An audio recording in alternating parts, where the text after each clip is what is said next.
Yo, what's going on guys? Arekkz here. Welcome back to another video for Monster Hunter Rise, and in this one I want to talk about the Wirebug. Welcome to Wirebug Tips and Tricks. I wanted to get this video out a little bit sooner, but I've been making so many videos recently, I can only make so many at once, so we finally got around to this. Either way, I want to give you guys a few handy tips to improve your Wirebug mobility, maneuverability, and just in general your exploration whilst moving around the map. So if you guys do enjoy this, you do find it helpful, then a like would be super appreciated. If you've got any tips yourself, by all means share them down below. But let's get started. In at number 1, this is for you guys that want to scale vertical walls. For those of you that want to get your Breath of the Wild on and basically just climb as high as you possibly can, it should go without saying, generally speaking, if you want to do a lot of climbing, you want to try and make sure you grab your spare Wirebug, so you're at least always carrying 3.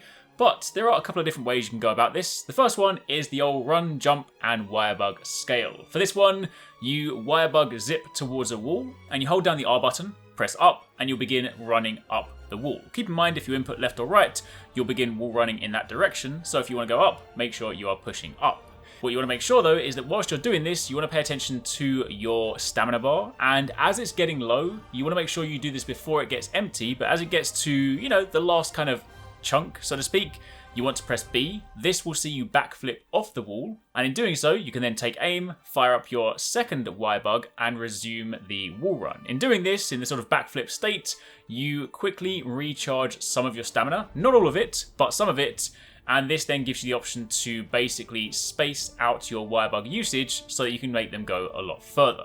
However, moving on from there to tip number 2, a variation on this one, a very similar principle in that if you want to run up high. However, if you want to rely a little bit more on your stamina, what you can instead do after your backflip, after you jump off when your stamina is low, you can press A whilst you're mid-air and you will hang on your Wirebug. Now it's worth noting, whilst you're hanging, your stamina does recharge, but your Wirebugs do not. So you can't just hang there indefinitely. But if you are scaling a particularly high wall and you need a little bit more stamina to rely on, then working in a hang is going to be useful. Keep in mind you can't hang indefinitely, but once your stamina is full, you can then press jump to leap off, you can fire your Wirebug again, and you can resume your wall scaling. Next up, tip number 3 is using ZL and ZR for more freedom with your Wirebug movement. If you guys have done the Wirebug tutorial, of course the game teaches you that you can press ZL and A to automatically pull yourself across the ground, ZL and X to naturally pull yourself into the sky, or you can hold down ZL and aim with the right analog stick and press ZR for complete freedom. Now obviously you can use all of these, but I have had a lot more success simply just using ZL and ZR, because this way you can point to exactly where you want to go. If you want to go across the ground, you can still point. If you want to shoot yourself up into the sky, you can of course point that way. And if you want to spin 180 and pull yourself in a different direction, you can do that too. So obviously make use of all of them, but definitely do not sleep on ZL ZR because it gives you a lot more precision, a lot more freedom, and definitely helps out in battle.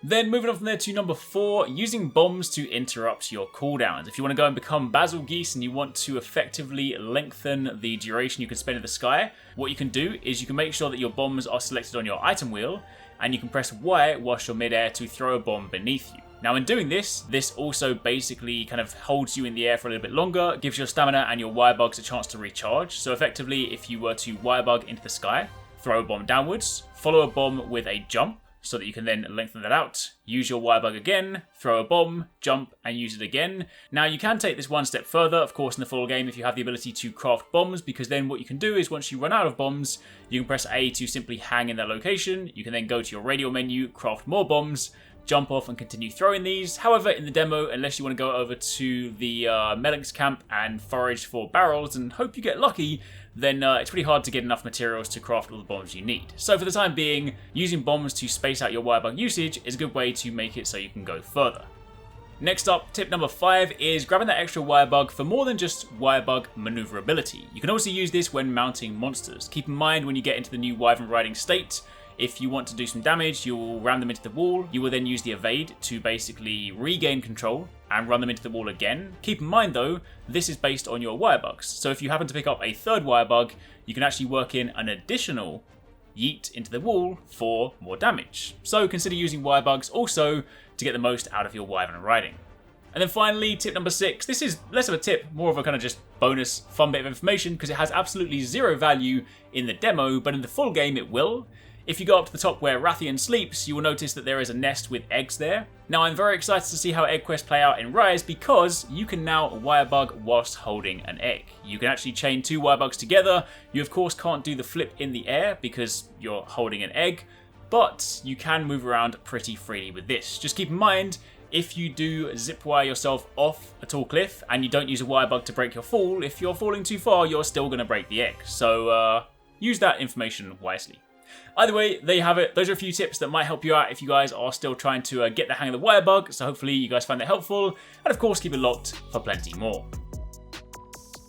If you want to catch more from us at Arekkz Gaming, don't forget you can catch the guys TwoSixNine, Paradise Central and Investmore streaming over on Twitch weekdays, playing a variety of games. If you guys want to jump in, tune in, watch and even join in, then make sure you check them out. The links to those are in the description box down below. And of course you can join the Discord to get involved in all of the discussions.